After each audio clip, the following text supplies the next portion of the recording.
এটা গুৰুত্বপূৰ্ণ খবৰ আকাশৰ পৰা এবাৰ সৰি পৰিল 6 কেজি ওজনৰ শিল বৃহৎ আকাৰৰ শিলক লৈ এতিয়া অঞ্চলজুৰি তীব্ৰ চাঞ্চল্য বিৰাজ কৰিছে ধূপধৰাৰ পদুমপাৰাত হাহাকাৰ পৰিৱেশৰ সৃষ্টি হৈছে বৃহৎ আকাৰৰ শিল চাবলৈ এতিয়া জনতাৰ ভিৰ বৰ্তমান পৰ্যন্ত গলা নাই বৃহৎ আকাৰৰ শিলটো আৰু এই শিলটো এতিয়া হাহাকাৰ পৰিৱেশৰ সৃষ্টি কৰিছে ধুমুহা শিলাবৃষ্টিয়ে বিস্তৰ ক্ষতি সাধন কৰিছে গোৱালপাৰাত তাৰ মাজতে বৃহৎ আকাৰৰ শিল দেখি এতিয়া হতভম্ব হৈ পৰিছে জনতা একাংশৰ মন্তব্য এয়া আল্লাহৰ মহিমা আৰু আকাশৰ পৰা সৰি পৰিছে প্ৰায় 6 কেজি ওজনৰ শিল বিভিন্নজনে মন্তব্য ব্যক্ত কৰিছে আমি পুনে পুনে দৃশ্যাংশ আছে দৃশ্যাংশ দেখুৱাম তাৰ পাছত মন্তব্য শুনাম কি কৈছিল আৰু ৰাজ্যৰ বিভিন্ন প্ৰান্তত এয়া ধুমুহা শিলাবৃষ্টিৰ সৃষ্টি হৈছে বিভিন্নজনে মন্তব্য কৰিছে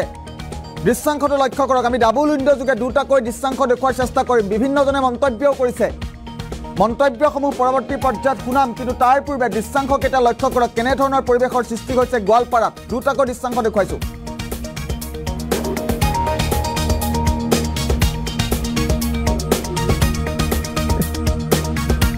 আৰু এবাৰ আকাশৰ পৰা সৰি পৰিছে প্ৰকাণ্ড শিল এই মুহূৰ্তত দেখুৱাইছোঁ 6 কেজি ওজনৰ এটা প্ৰকাণ্ড শিল পৰাক লৈ এতিয়া গোৱালপাৰাত চাঞ্চল্য এইখন অসমতে কাহানিও নঘটা কাহানিও নেদেখা ঘটনা সংঘটিত হৈছে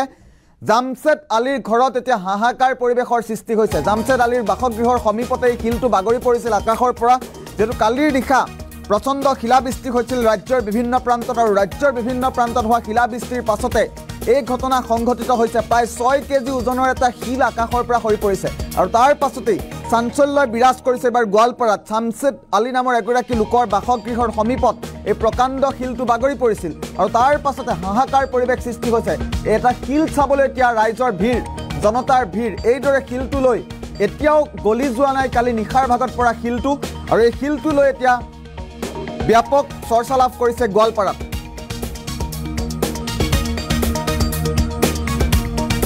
আৰু ৰাজ্যত এবাৰ কাহানিও নেদেখা কাহানিও নঘটা ঘটনা সংঘটিত হৈছে এটা শিলক লৈ তীব্ৰ চৰ্চা লাভ কৰিছে ব্যাপক চৰ্চা লাভ কৰিছে গোৱালপাৰাত আৰু দৃশ্যাংশটো এই মুহূৰ্তত আমি দেখুৱাই আছোঁ গোৱালপাৰাৰ দৃশ্যাংশ এইটো গোৱালপাৰাত এটা শিলে এতিয়া আকৰ্ষণৰ কেন্দ্ৰবিন্দু হৈ পৰিছে কেনেধৰণৰ পৰিৱেশৰ সৃষ্টি হৈছে গোৱালপাৰাত দৃশ্যাংশটো চাওক আমি মন্তব্য আছে এই মুহূৰ্তত মন্তব্য শুনাৰ চেষ্টা কৰিম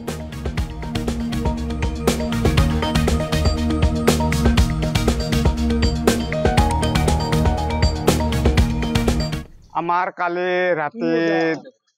যেটা শিলাবৃষ্টি হল এই শিলাবৃষ্টিত আমার বহুত মানে ক্ষতি সাধন হয়েছে আর আমি রাতে সরু লড়া ছোৱালী লৈ মানে খাটৰ তলত সুমি থাকবা লগা হৈ গেল তাৰপিছত আমি কোনো ৰকম জীবনটা মানে ৰাতি মানে ৰাখিছো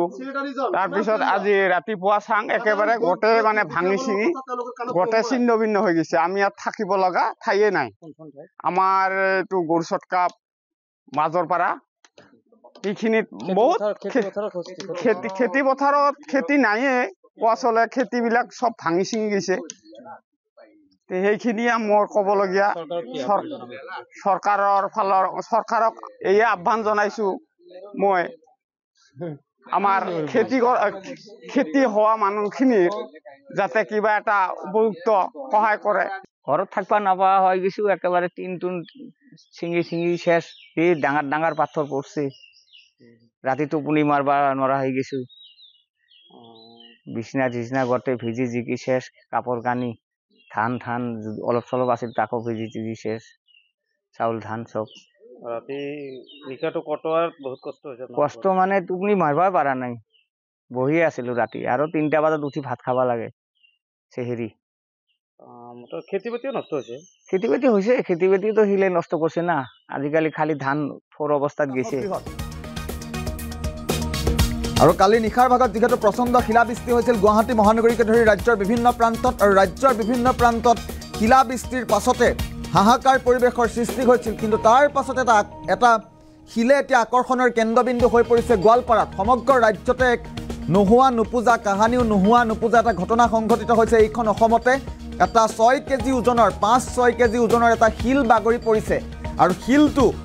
বাগৰি পৰাৰ পাছতে এতিয়া ৰাজ্যত ব্যাপক প্ৰতিক্ৰিয়াৰ সৃষ্টি হৈছে সামাজিক মাধ্যম যোগে বিভিন্নজনে প্ৰতিক্ৰিয়া প্ৰকাশ কৰিছে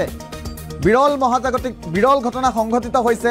কাহানিও নেদেখা নোহোৱা নোপোজা এটা ঘটনা সংঘটিত হৈছে এইখন অসমতে এটা 6 কেজি ওজনৰ শিল আকাশৰ পৰা বাগৰি পৰাৰ দৃশ্যাংশ কেমেৰাত বন্দী হৈছে আমি দৃশ্যাংশটো এই মুহূৰ্তত দেখুৱাই আছোঁ